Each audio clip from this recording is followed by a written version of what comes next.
¿Qué tal? ¿Cómo están? En esta ocasión estamos de regreso en otro episodio más. Y recuerde, si a usted le gustaría estudiar más y saber más acerca de la Biblia, comuníquese al número 826-161-2213. Y en esta ocasión estamos acá presentando un tema de continuidad al tema de la inmortalidad del alma. Y me gustaría acá presentar un pequeño antecedente, o más bien la introducción al tema que vamos a desarrollar, porque realmente la muerte se da en un contexto diferente al que Dios tenía. Dios tenía un plan inicial, pero por el pecado, la muerte llegó a aparecer. Sin embargo, encontramos que la muerte tiene un origen, y el origen, como lo dice Pablo, es el pecado. Pablo dice en Romanos 6, porque la paga del pecado es la muerte. Y aquí me gustaría presentar el primer problema que aparece en este aspecto, y se encuentra en Isaías capítulo 59. Cuando vamos a Isaías 59 encontramos un punto muy interesante. Este punto lo he llamado yo la parte inicial del pecado. Isaías 59:2 dice lo siguiente: pero vuestras iniquidades han hecho división entre vosotros y vuestro Dios. El pecado es lo que nos separa de Dios. Por ende, como dice Jesús, yo soy la vida. Por ende, al separarnos de la vida, llega la muerte.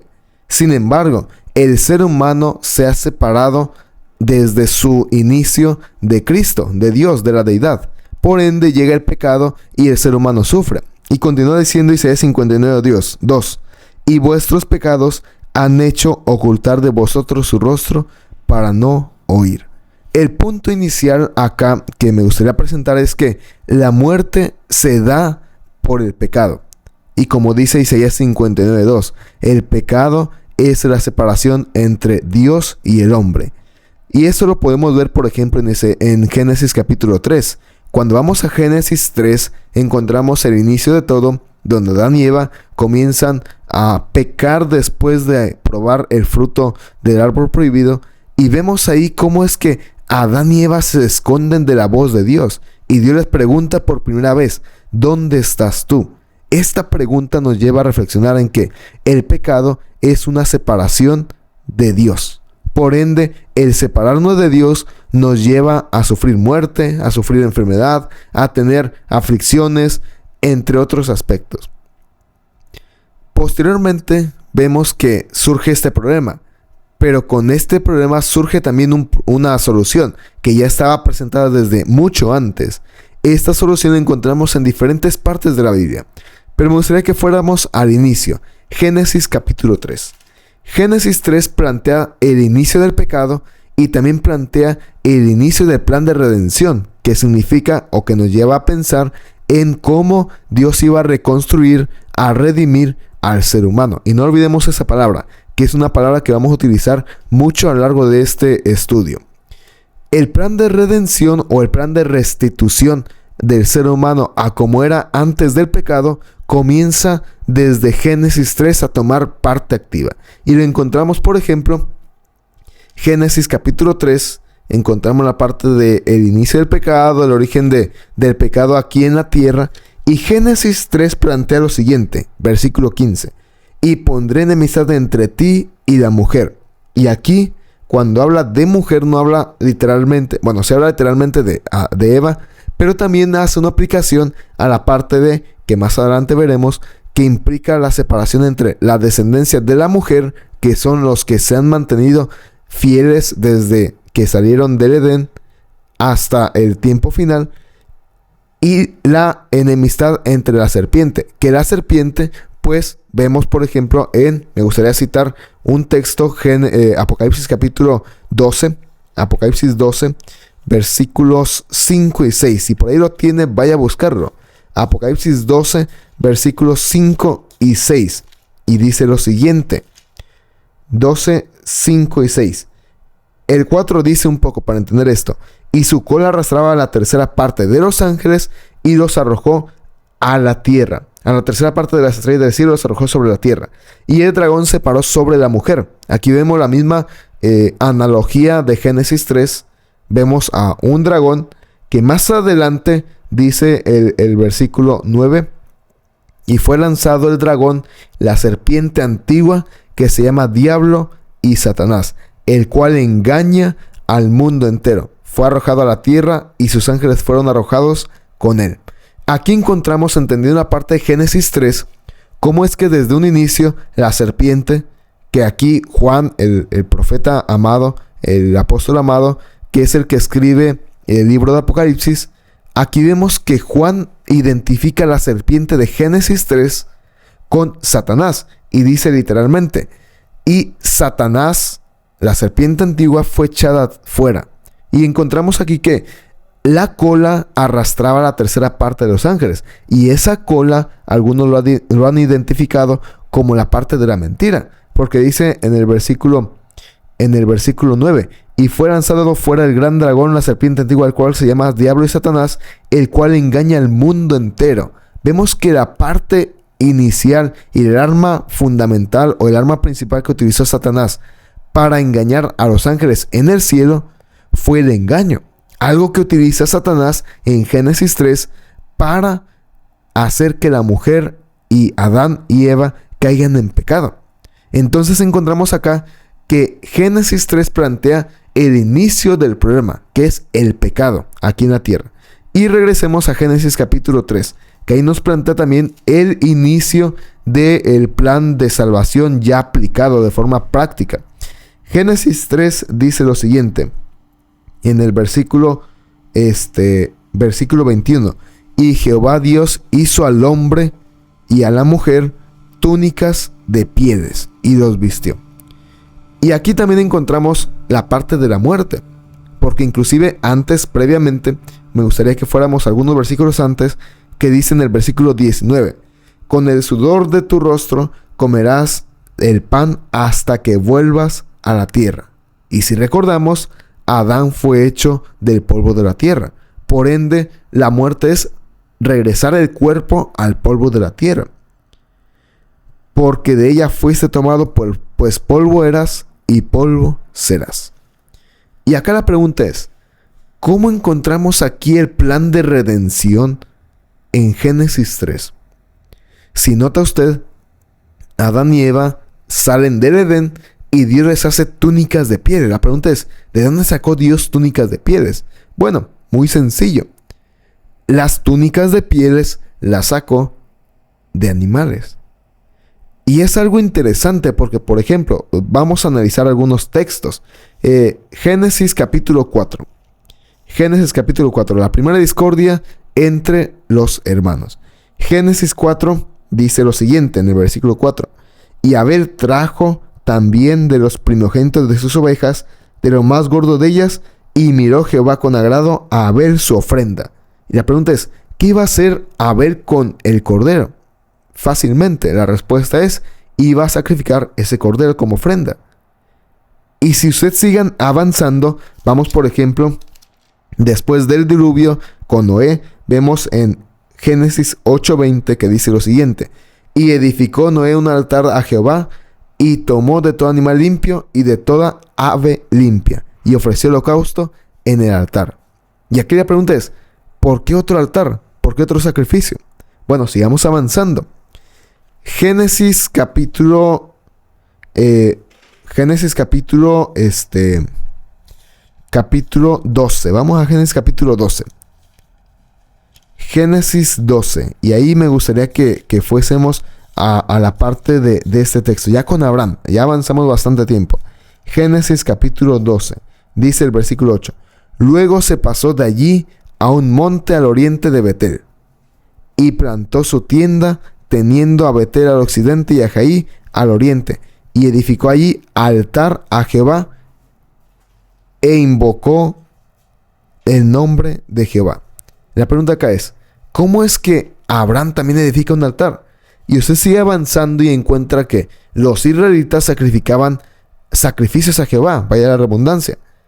Y vemos que uno de los animales que se sacrificaba era el cordero. Y la pregunta es, ¿qué tiene que ver el sacrificio que se presenta en el Antiguo Testamento, la ofrenda de Caín y Abel y la parte de la salida de Adán y Eva con el plan de salvación?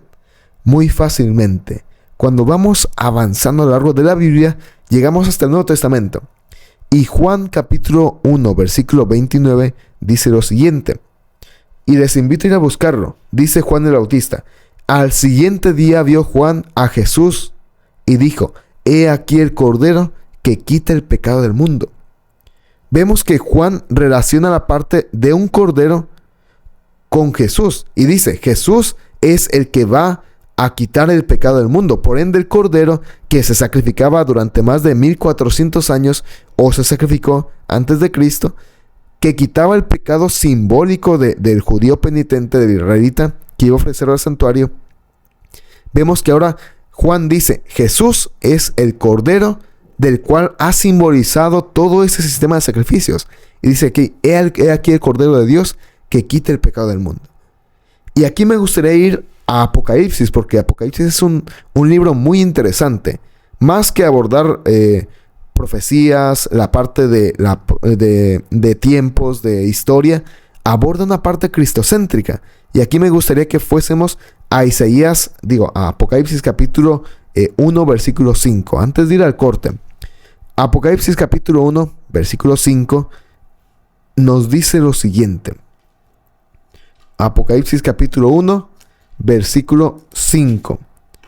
Y de Jesucristo, aquí Juan identifica a Jesús como el testigo fiel, el primogénito de los muertos, el soberano de los reyes de la tierra, al que nos amó y nos lavó de nuestros pecados con su sangre. Y esto es muy interesante, porque vemos que Juan, el profeta, el apóstol amado, identifica a Jesús como el que con su sangre vamos a ser limpios. Vamos a un corte y no olvide, si usted quiere conocer más acerca de la Biblia, comuníquese al número 826-161-2213. Igual, visítenos en esperanzanorte.mx o en la parte de la Iglesia de la Roca, el conversatorio. Regresamos en un momento.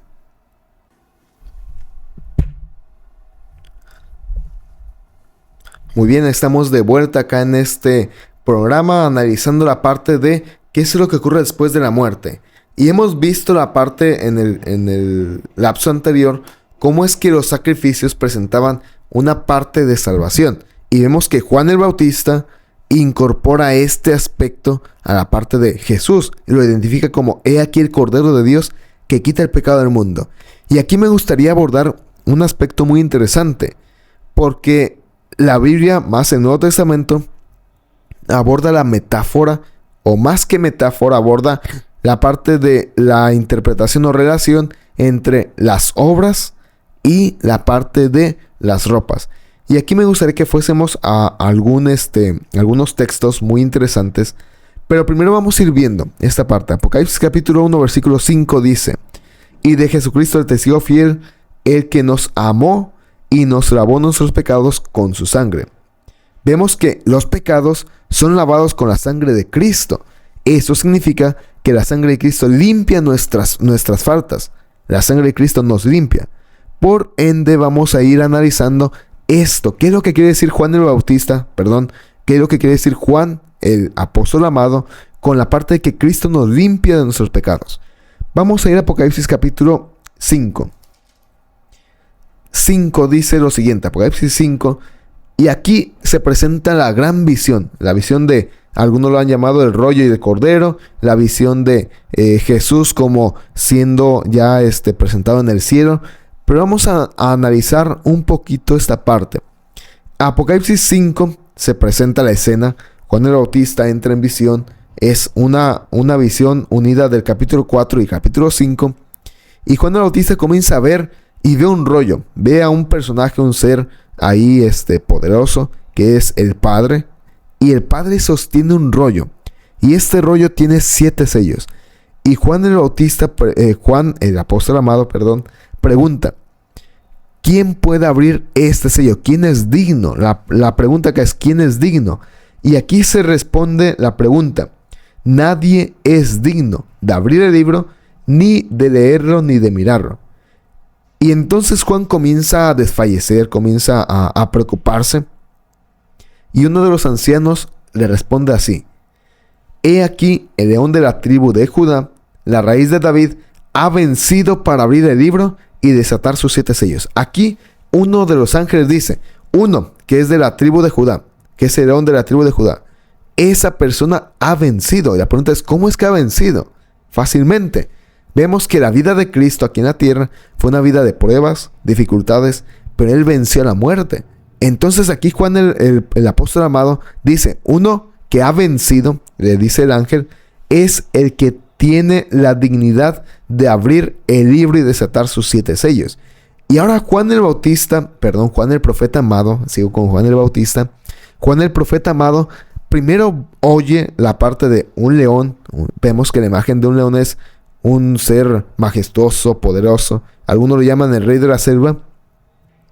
Y después Juan se voltea y dice en el versículo 6, y miré y vi que en medio del trono y de los 4 seres vivientes y en medio de los ancianos estaba en pie un cordero como inmolado. Ahora, vemos que Juan el apóstol amado cambia la imagen, la descripción. Primero describe a un ser majestuoso, como lo hemos visto, y después presenta y dice, pero yo vi a un cordero inmolado.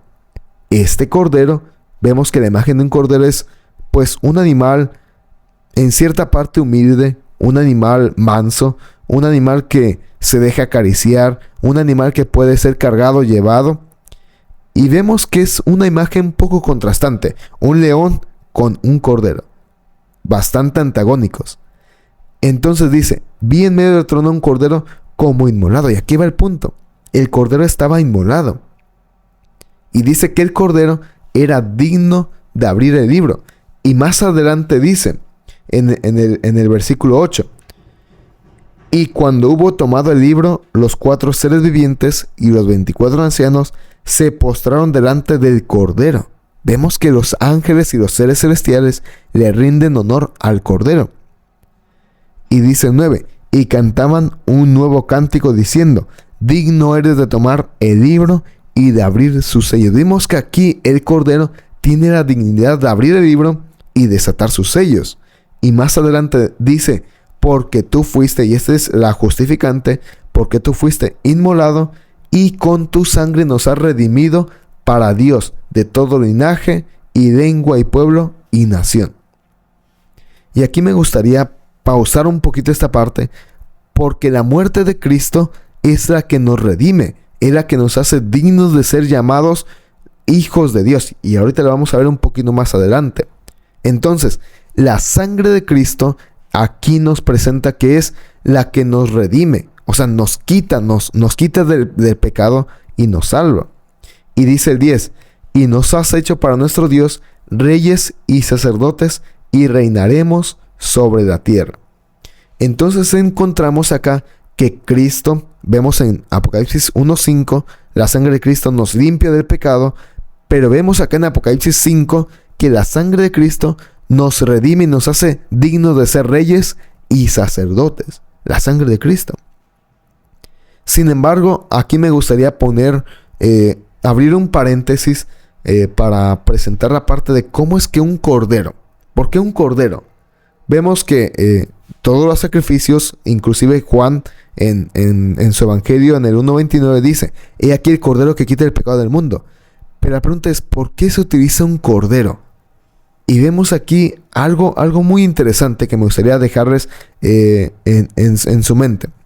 Esto es lo siguiente. Vamos a Apocalipsis capítulo 7. Apocalipsis 7 presenta algo muy interesante, porque se presenta la imagen de una gran multitud. Dice en el versículo 9, 7:9. Después de esto miré, y aquí una gran multitud, la cual nadie podía contar, que estaba delante del trono y en la presencia de el cordero. Y aquí encontramos que la imagen o la figura de un cordero se repite. Y esa imagen o figura de un cordero está añadida en Jesús en el libro de Apocalipsis. Reflexionemos un poco. Esta gran multitud. Y pregúntese usted, ¿era salva o aún no estaba salva? Creo que la respuesta es muy lógica. Esta gran multitud ya estaba salva, porque dice que estaba delante de Dios y delante del Cordero. Y dice algo muy interesante. Esta gran multitud estaban vestidos de ropas blancas y con palmas en las manos. Dice que estaban vestidos de ropas blancas. algo muy interesante que veremos más adelante. Pero me gustaría llevarlos a lo siguiente, la parte del por qué abro este paréntesis. Porque vemos que el Cordero, dice en el versículo 17, porque el Cordero que está en medio del trono los pastoreará. Y aquí quisiera que hiciera memoria un poco en el Antiguo Testamento. ¿Dónde encuentra esta referencia? Los pastoreará y los guiará fuentes de agua de vida. ¿Dónde encuentra esta referencia? Los pastoreará y los guiará fuentes de agua de vida. La respuesta es muy clave. Es uno de los textos más famosos que se ha usado a lo largo de la historia. Y se encuentra en el Salmo 23. Y muchos lo conocen de memoria. Dice el Salmo 23.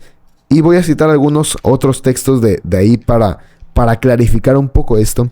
Dice el Salmo 23. Jehová es mi pastor, nada me faltará. Vemos que aquí el pastor en el Salmo 23, según David, es Jehová.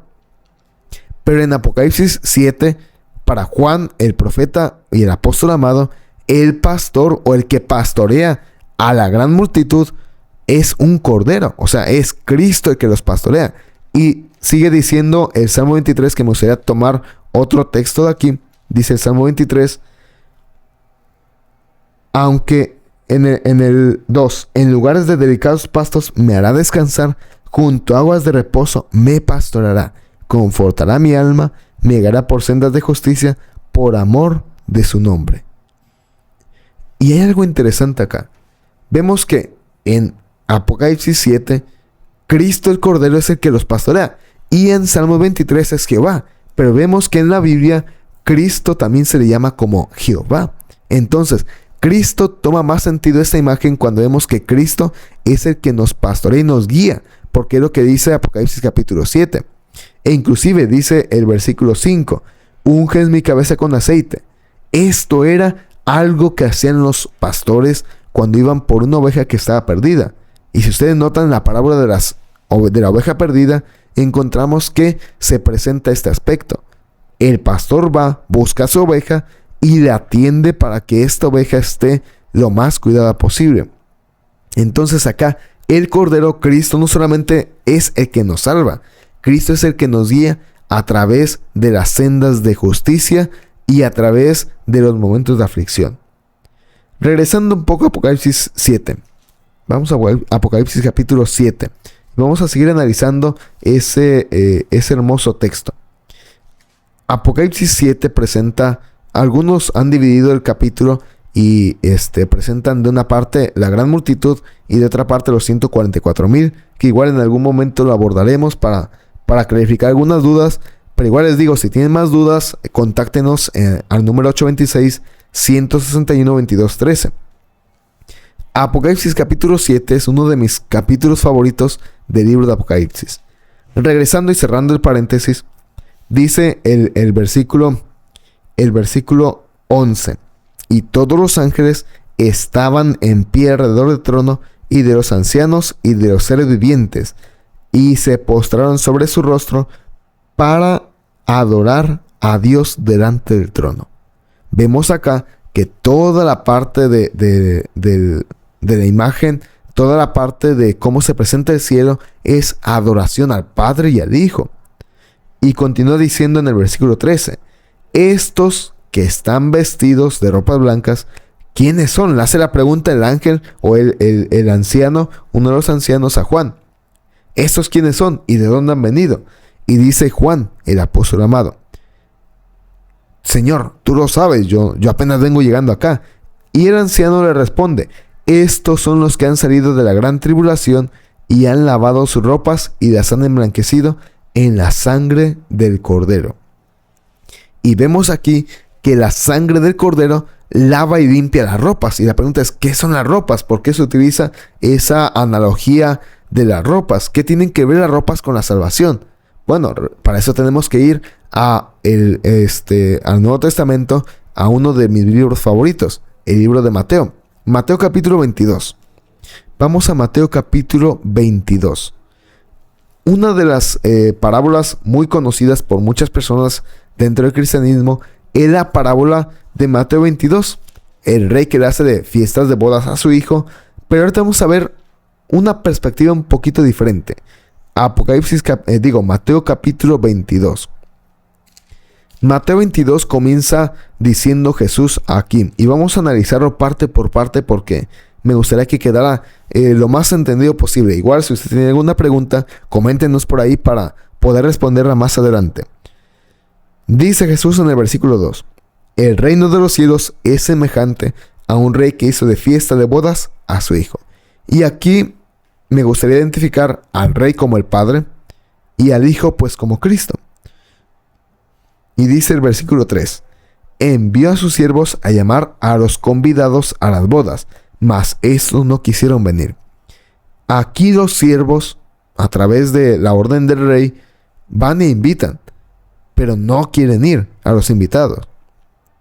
Y se desarrolla una parte de que el rey llega y dice, ¿y dónde están mis invitados?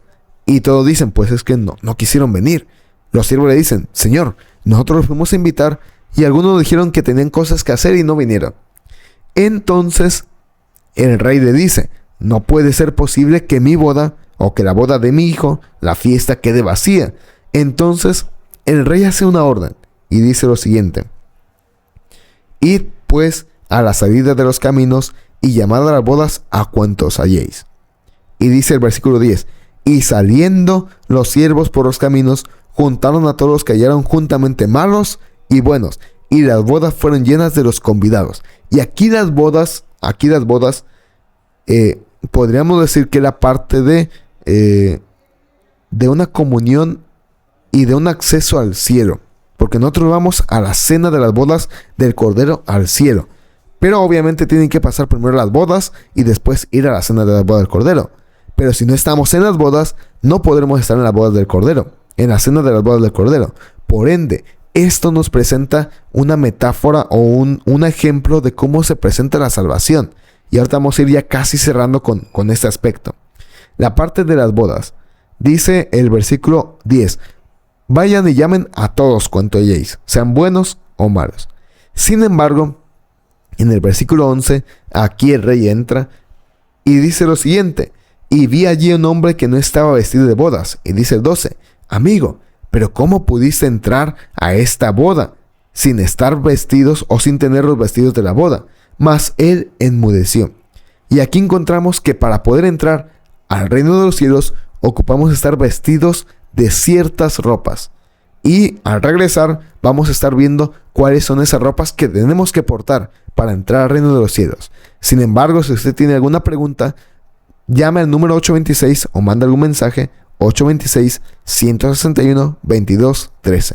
Nos vemos en un momento para nuestro último corte y terminar esta pequeña lección.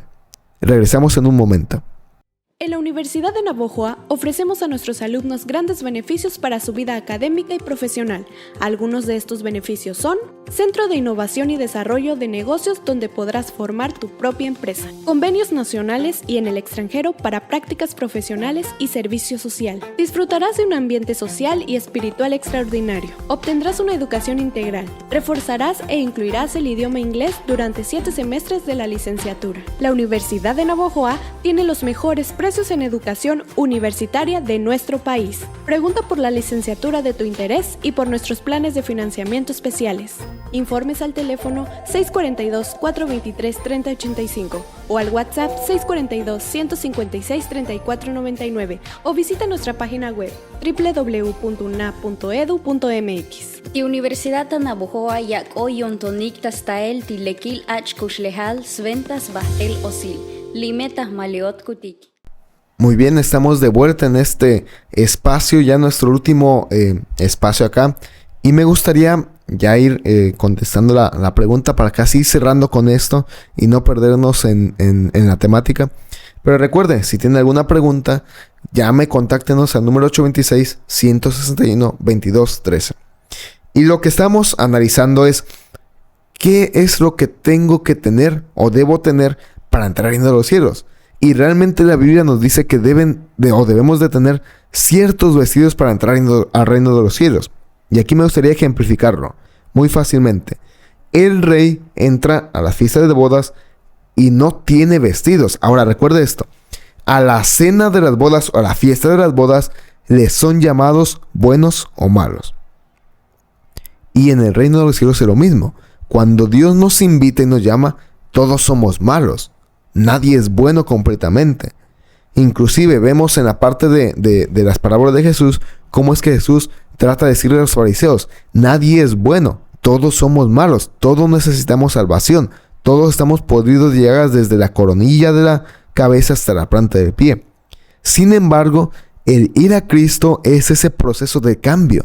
Cuando vamos a Cristo, a través de la Biblia, a través de los cantos, a través de la oración, a través de la iglesia, cuando vamos a Cristo en ese aspecto, vemos que Cristo comienza a hacer un cambio. Cristo comienza a realizar un cambio en nosotros. Por ende, aquí encontramos un cambio bastante interesante. Porque el rey llama a buenos o malos. Pero solo hay una persona que es echada. Y solamente es echada aquella que no tiene los vestidos adecuados para entrar a la cena de las bodas. Para entrar a la fiesta. ¿Cómo se consiguen esos vestidos? ¿Dónde puedo comprarlos? Bueno, vayamos a Apocalipsis capítulo 3. Apocalipsis capítulo 3 nos da una ilustración bastante interesante y dice lo siguiente. Cuando Jesús da un mensaje a una de las 7 iglesias, la última iglesia, dice el versículo 17. Porque tú dices, Apocalipsis 3:17, yo soy rico y me he enriquecido y de ninguna cosa tengo necesidad. Y no sabes que tú eres un pobre, desventurado, miserable, ciego y desnudo. Y dice acá, por tanto yo te aconsejo que de mí compres oro refinado en fuego para vestirte, para que seas rico, y vestiduras blancas. Aquí Juan dice, o Jesús a través de Juan dice, ustedes que están desnudos, para poder estar aptos para el reino de Dios, ocupan comprar vestiduras blancas para vestirte, y que no se descubra la vergüenza de tu desnudez. Encontramos aquí que necesitamos comprar vestiduras blancas. ¿Y cómo lo podemos conseguir? Solamente hay una manera. Y la encontramos en Apocalipsis capítulo 1, versículo 5. Que dice, y de Jesucristo, el testigo fiel, el primogénito de los muertos, el soberano de los reyes de la tierra, al que nos amó y nos lavó de nuestros pecados. Encontramos que la única forma para entrar al reino de los cielos es teniendo vestiduras blancas. ¿Cómo las conseguimos? Muy fácilmente, a través de la sangre de Cristo que nos cubre con su justicia. Esa es la salvación. Realmente la salvación depende de si aceptamos a Cristo o no lo aceptamos. Todo eso depende de ahí. Sin embargo, y aquí vamos a entrar en otra aplicación. Sin embargo, la parte de aceptar las vestiduras de Cristo implica que debe haber cambios en nosotros. Porque nosotros estamos acostumbrados a vivir a como vive el mundo. Y dice, vamos a ir a Juan. Regresemos a Juan capítulo 1. Dice Juan capítulo 1, el versículo, versículo 12. Hablando de la introducción de su libro, Juan 1 en el versículo 10. Dice 10. En el mundo estaba y el mundo por él fue hecho, pero el mundo no le conoció. ¿Por qué al aceptar a Cristo va a haber cambios en nuestra vida? Porque vivimos en el mundo y el mundo no conoce a Cristo. Sin embargo, nosotros queremos conocer a Cristo, ocupamos hacer cambios. Y dice el versículo 11, a los suyos vino y a los suyos no lo recibieron. Mas todos los que le recibieron, a los que creen en su nombre, les dio potestad de ser hechos hijos de Dios. Y la pregunta acá es, ¿cómo podemos ser salvos? Recuerden esto, a todos los que le recibieron, ocupamos aceptar a Cristo. Y al aceptar a Cristo, vamos a aceptar su sangre. Y aceptar a su sangre implica aceptar que tenemos que lavar nuestras ropas, nuestras acciones y ser cubiertas por la sangre de Cristo. Y al ser cubiertas por la sangre de Cristo en nuestras vidas, vamos a ser cambiantes y vamos a tener un cambio en Cristo. Por ende, el aceptar la salvación nos va a llevar a hacer cambios. Y lo explico de la siguiente forma. Romanos 6:23 dice lo siguiente, porque la paga del pecado es la muerte, mas la dádiva de Dios es vida eterna. Y acá lo relaciono con lo siguiente. Todos en la vida hemos trabajado, hemos hecho algún trabajo. Y cuando trabajamos por algún contrato, por algún compromiso, pues nosotros hacemos una acción y nos pagan, nos remuneran esa acción. Sin en cambio, si nosotros hacemos un favor, pues no esperamos nada a cambio, porque el favor lo hacemos porque la persona lo ocupa, porque nos cae bien, porque la persona necesita de esa ayuda y decimos, yo te hago un favor sin esperar nada a cambio. Sin embargo, al yo trabajar, yo decir, yo quiero trabajar, tú me vas a contratar y vamos a acordar un pago y una acción. Yo hago la acción, yo hago el trabajo y tú me das un pago. Sin embargo, cuando vamos a la parte del regalo, encontramos que un regalo no se trabaja por ello. Nosotros no recibimos un regalo porque hayamos hecho algo. Recibimos un regalo porque la persona que nos conoce, pues le caemos bien, la persona que realmente nos aprecia, nos da un regalo, y no porque tengamos que hacer algo, sino porque el regalo lo recibimos así. El trabajo hay que hacer algo para recibir un pago. En el regalo no hay que hacer nada para recibirlo. La salvación es lo mismo. La salvación viene de Dios y es un regalo. No tenemos que cumplir requisitos previos, o no hay requisitos previos para poder aceptar el amor de Cristo. Sin embargo, para el pecado sí hay que trabajar y echarle más ganas para pecar y aparte para perdernos. Por ende, la salvación es un regalo y el pecado es un trabajo que se hace. ¿Cuál es la paga del pecado? La muerte. Tomando esta analogía, la parte del trabajo y la parte del regalo. Cuando alguien nos regala una bicicleta, nos la regala y no hacemos nada previo para merecer esa bicicleta. Solo nos la regalan y ya. Posteriormente, para poder yo disfrutar de esa bicicleta, ocupo aprender a andar en bicicleta. Si yo no sé andar en bicicleta, yo no voy a poder disfrutar de esa bicicleta. Por ende, la salvación es lo mismo, el amor de Dios es lo mismo. Cuando aceptamos el amor de Dios, ocupamos aceptar todo lo que conlleva el amor de Dios. Y el amor de Dios conlleva hacer cambios en nuestra vida. Nuestra vida personal, nuestra alimentación, implica hacer cambios con nuestras amistades, implica hacer cambios en nuestros pensamientos, nuestras formas de ver la vida, nuestros entretenimientos. Todo implica hacer cambios. Sin embargo, esos cambios no los hacemos por nuestra propia cuenta. Esos cambios los hace Dios a través del Espíritu Santo en nuestra vida. Por ende, esto es la salvación. La salvación es aceptar el regalo de Dios, pero aceptar el regalo implica aceptar los cambios que Dios va a hacer en nosotros. Y muchas veces no nos van a gustar esos cambios. Por eso Jesús dice, tomen su cruz, niéguense a sí mismo y síganme. Ocupamos negar nuestra vida para poder seguir a Cristo. Por ende, la salvación implica este aspecto. Rebobinando, recapitulando, encontramos lo siguiente. La parte de el estado de los muertos es, la muerte, es el resultado del pecado, como dice Romanos 6:23, la paga del pecado es la muerte.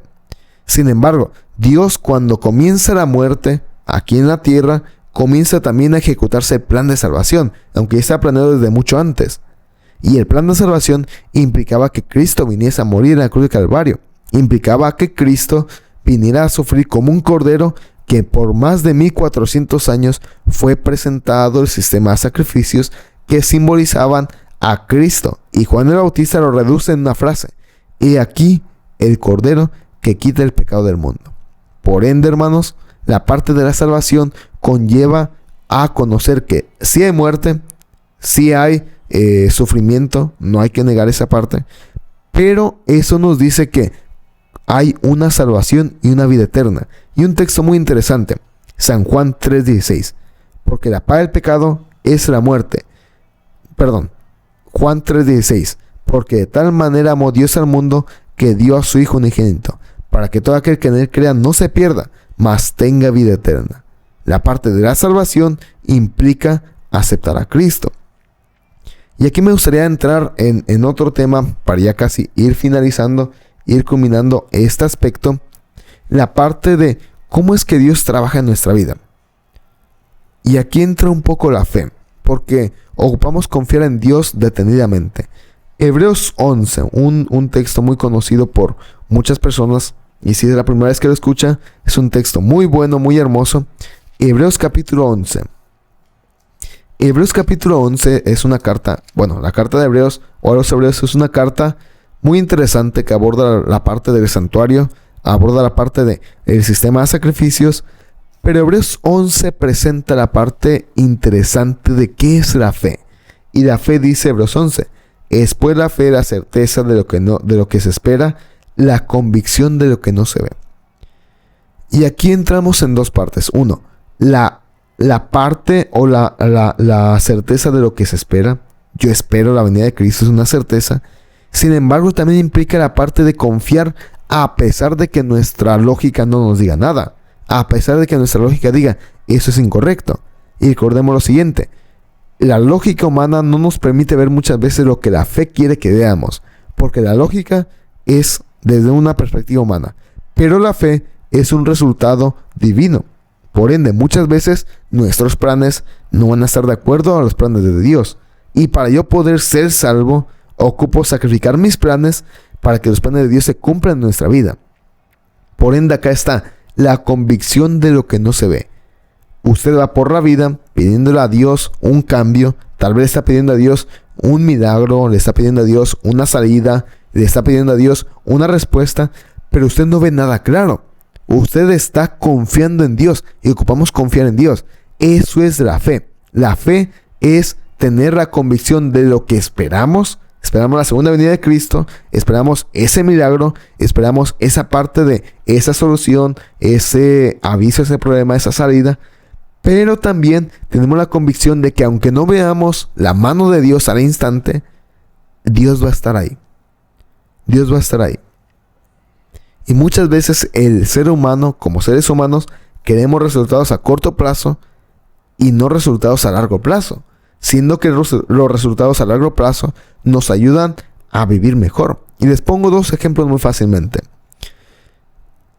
Cuando usted se pone a elegir entre dos partes y la mayoría de la población va a elegir por la primera, pero ponemos dos opciones. La primera opción, la parte de que no va a haber alguna plataforma de películas o de series, y la segunda opción es salir muy temprano, 5 o 6 de la mañana, a hacer ejercicio.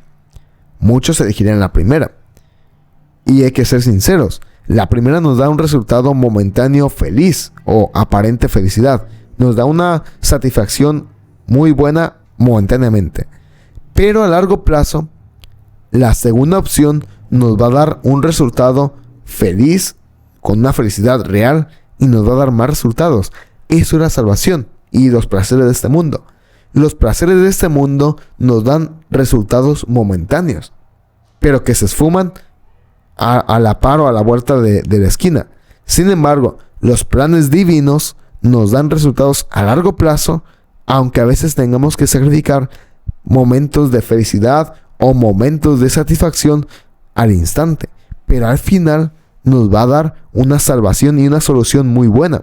Por ende, Pablo dice, para mí el vivir es Cristo y el morir es ganancia. Pablo tenía muy en cuenta eso, muy en claro eso, que los resultados momentáneos pueden ser fatídicos, pueden ser, perecederos, pueden ser muy malos, pero los resultados a grande escala, como es la salvación, nos va a dar una satisfacción por la eternidad. Y recordemos, la parte de la salvación es lo mejor, y el sentido que le da al ser humano es la parte de la salvación. Y vamos a ir casi terminando con este otro texto.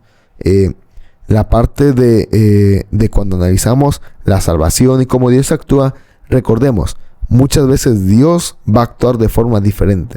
Nos va a ocultar muchas cosas, no porque no quiera que nosotros no disfrutemos, sino por esa razón. Porque quiere que nosotros disfrutemos. Y espera que todos lleguen al arrepentimiento y nadie se pierda. Por ende, les invito a ir a nuestras Biblias, a la parte de Apocalipsis. Un texto muy interesante que en lo particular me llama bastante la atención. Apocalipsis capítulo